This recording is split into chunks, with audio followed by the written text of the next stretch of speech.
Oh, nakita nyo yan? Ako yung maglilinis. Oh, di ba? Ganyan yung ginagawa ng OFW dito sa Singapore. Kaya sa nagbabalak na magtrabaho dito, tatagan nyo yung sarili nyo para magawa nyo ito. Oh, di ba? At saka maraming mga nilalagay dito kung ano-ano. Ewan ko kung para saan yan.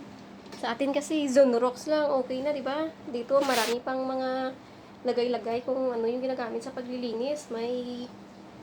May yellow, may blue, may puti, o di ba? At saka yung mga pamunas dito, hindi lang isa. Marami. Iba sa sahig, iba sa bintana, iba sa kung saan-saan.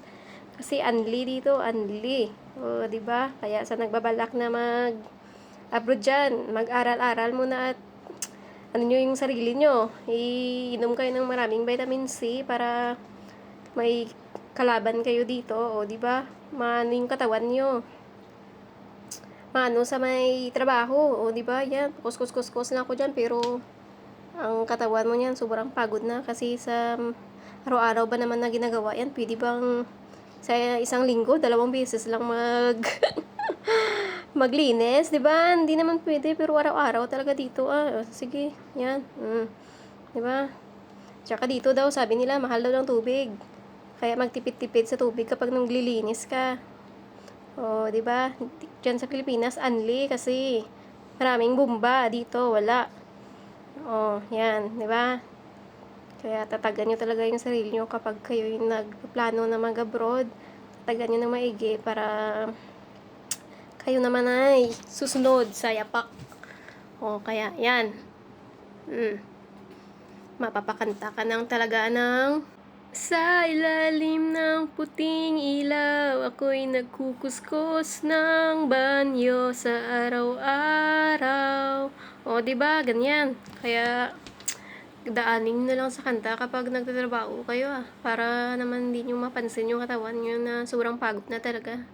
At saka yung tulog nyo dito parang 1 oras lang. Kasi, ang bilis-bilis ng oras. Ewan ko ba kung bakit ang bilis-bilis ng oras dito Hindi pa pwedeng patulugin mo na ng matagal, di ba? Dito, parang kakapikit mo lang ng mata, maya-maya, umaga na. Ay, Diyos ko. Hindi pa nga na ano yung pagod ko.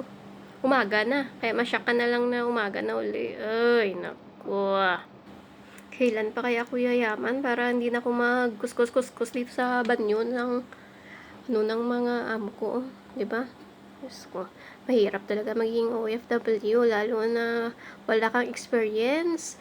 Bakbakan ka agad. Ay, naku, baon ka talaga ng maraming vitamin C para may laban-laban yung sarili mo para sa kuskus-kuskus sa araw-araw Hindi mo pa maiwasan na mag-stress dito sa mga bata Ay, naku.